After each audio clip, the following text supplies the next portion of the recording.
Hello વાડીએ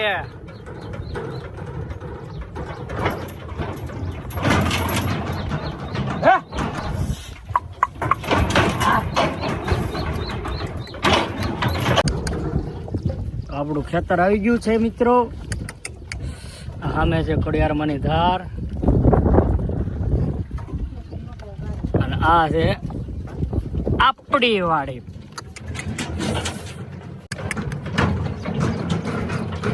સામે દેખાય છે આપણો ફરજો.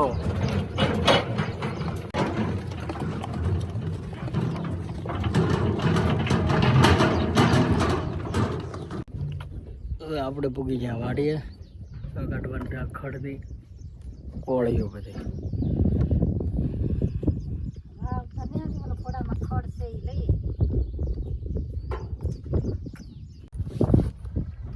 એ બાપ ખડની કોળીઓ લઈ લઈને ખેડનો દાંડો અજળ થઈ ગયો છે.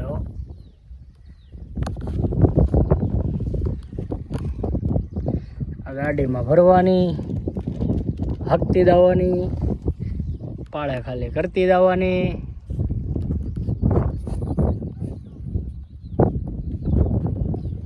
આ છે અમારા બા, દાડિયા કામ કરે છે.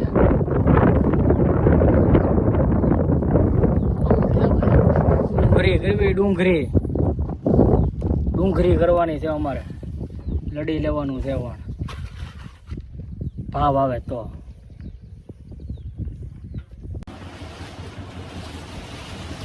બપોરનો 1:30 થઈ ગયો છે. ભૂખ લાગી છે. બસ હવે ઓલા લોકો આવી જાય મસ્ત ખાઈ લઈ. અને વાડીએ ખાવાની તો મજા જ અલગ છે. એટલું મીઠું લાગે. એનો રોટલો, છાશ. અત્યારે આપણે ફરજામાં સૂતો છો મસ્ત થાકી ગયો છે. હમણાં ખાવાની તૈયારી છે. હમણાં પછી આપણે જમવા ગયું. આપણો ફરજો છે. જોઈ લો. ઉપર પંખો ફરે, બધી ફેસિલિટી છે. ખાટલો છે. આપણું ખેતર. જોઈ ઓલા લોકો કામ કરે છે.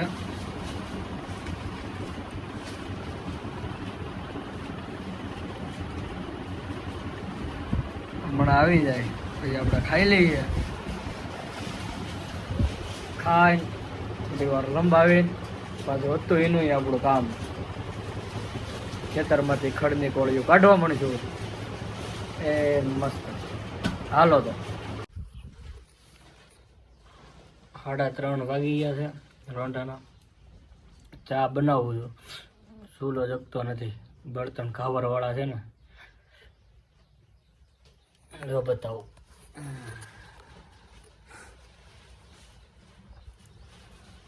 જગતા જ નથી બરોબર. ચા બનશે. શું લાગે? બનશે ચા? દેહમાં ભાઈ આવું છે બધું. સુરતમાં તો મસ્તીના ઓફિસમાં બેઠા હોય, માથે એસી ચાલુ હોય અને 3 વાગે એટલે કંપની તરફથી ચા આવી જાય. પી લેવાની. ને અહીંયા તો દાડી આવે, ચા કરી દેવો પડે, ટાઈમે પાવું પડે, ખવડાવવું પડે. આવું છે. આજ નહીં મેળ કાંઈ ભાઈ. હારો જગતો જ નથી તો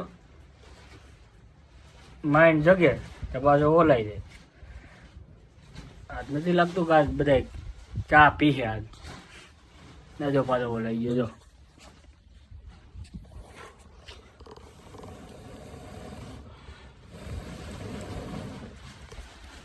આ ફૂંક મારી મારીને તો મારે હવે વાળો થઈ જાય. એ આખું એટલી બળે છે.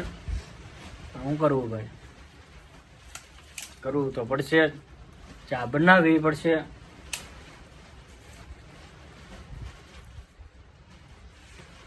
આવી છે ભાઈ ખેતી. હીરા મૂકીને ખેતીમાં આવ્યા. આમ તો કેમ ખેતી થાય?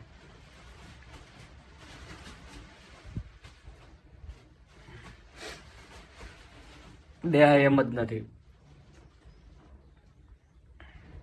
સારું, હું ચા બનાવીને પછી કરું.